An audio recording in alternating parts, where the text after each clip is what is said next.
Imagine this. The bombs fell. The world burned. You survived. The sirens stopped hours ago.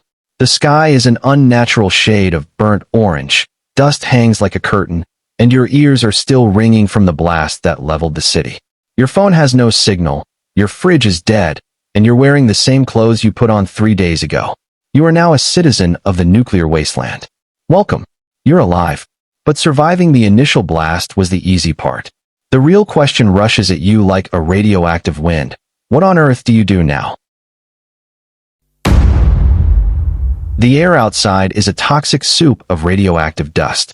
Your first move is to shelter. Basements, underground car parks, a sturdy brick building, anywhere with thick walls and no broken windows. Seal the gaps with duct tape and wet blankets. You're not a prepper, but you watched a documentary once. It counts. You're thirsty, but the taps sputter brown sludge. Bottled water, water heaters, toilet tanks, the clean part, and sealed juices are your lifeline. Never drink from open sources until you've tested them. A Geiger counter is now your most precious possession, right after your last tube of toothpaste. While hiding in a collapsed pet shop, you hear a whimper. A scruffy, one-eared dog crawls out from behind a tipped-over display of chew toys. He's immune to the radiation, maybe, carries no Geiger anxiety, and immediately licks your face. You name him Geiger. He's your radiation detector, your security system, and the only living creature who still thinks you're amazing.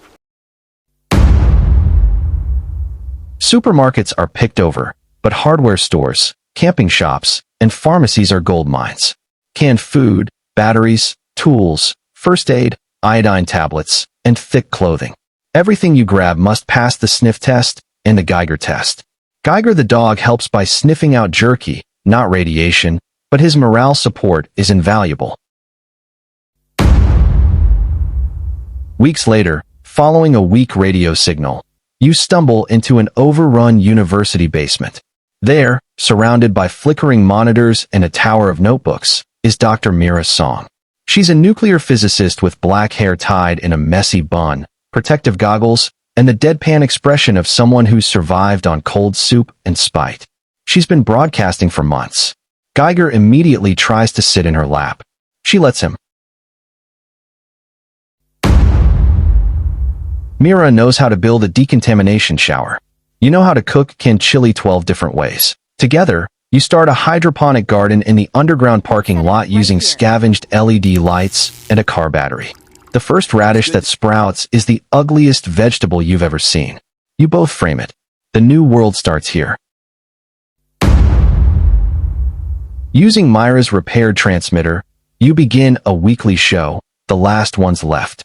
You play old cassette tapes, tell jokes, read poetry from half-burned books, and invite any other survivors to your settlement. Geiger occasionally barks into the mic. Listeners, if they exist, call in. A few voices emerge from the static. You're no longer just three. Months pass. The sky clears. The Geiger counter clicks less. The world is still broken. Scarred buildings, twisted metal, ghosts everywhere. But it's quiet in a new way. One morning, you, Mira, and Geiger stand on the rooftop, watching the sunrise. It's not orange with radiation. It's golden.